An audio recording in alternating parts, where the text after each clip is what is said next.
Hello everyone and welcome to another episode of Homing TV. In this episode we will look at Dorico Pro's dynamics. If you're a beginner, make sure to watch the other videos before this episode. A link will be in the description below. Alright, so when you are in write mode, you can add or modify dynamics in your score. And as usual, there are two ways of doing this.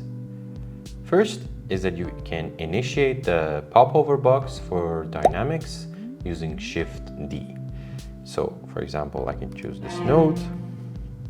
I will press Shift D and F, or basically any other thing that you want for the piano, or for example, you can do the gradual ones as well. So if I want to do a gradual one, I will do forte, crescendo, piano, the crescendo piano, and then that's it. And also you can modify where you want it to be. And as you can see, the whole dynamic, when you click on this, is in blue. So you see the highlight is already in blue, other than, for example, this group right here.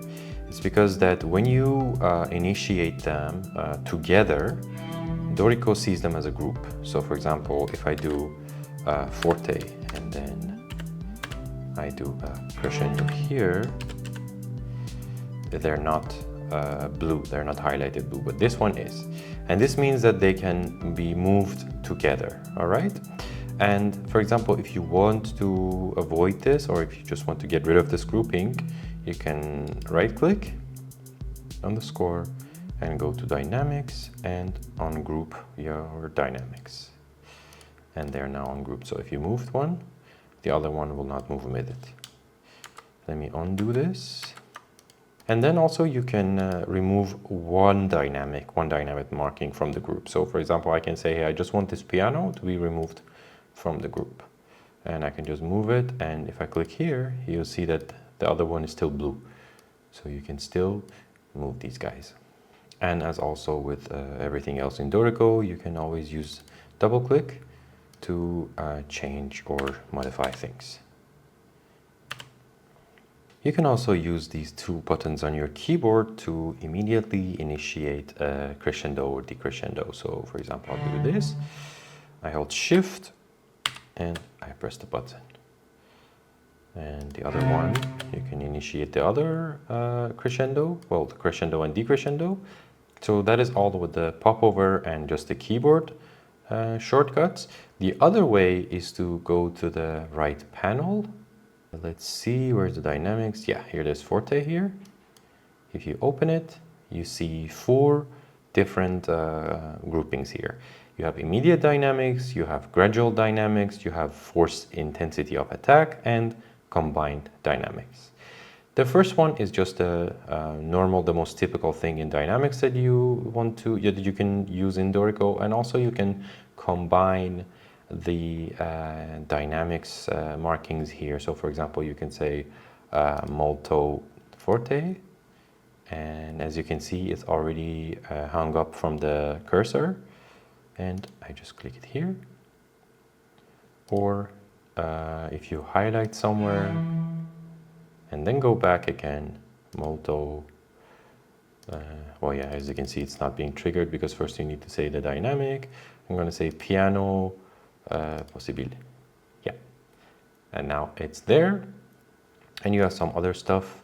If you do show more, you get a bit of more options here.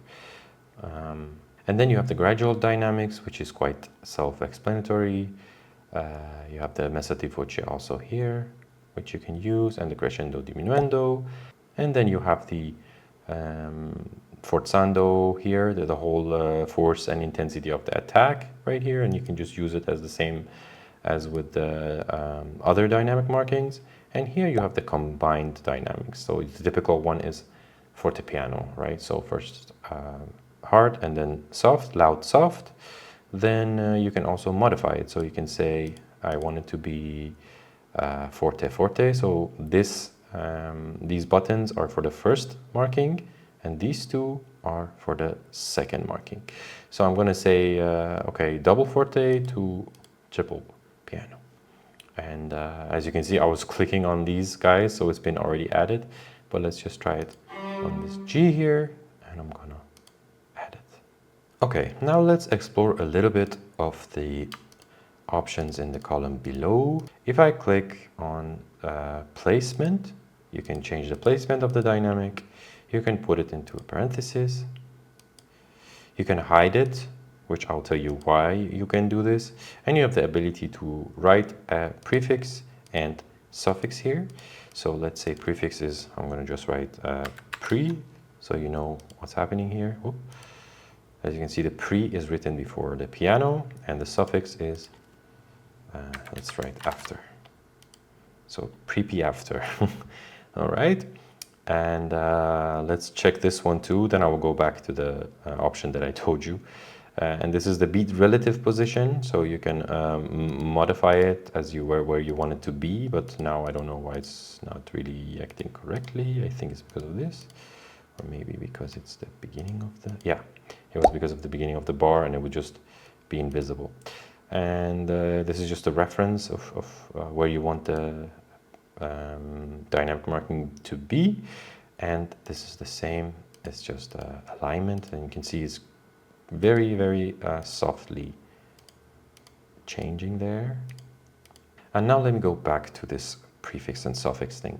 So I'm gonna make a whole video about expressions in Dorico. Actually, that will be the next video in this series, but just in case for you to know, there is no special way of adding expressions in Dorico.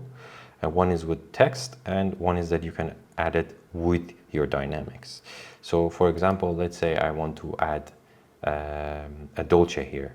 What I'm going to do is that I'm going to say the suffix will be dolce. And you can see the dolce there. But what if there was a piano already here? Then I can just easily click on this piano dolce and I say hide its intensity marking, and dolce will be there. So this is just a simple explanation of how you can put expression markings in your score.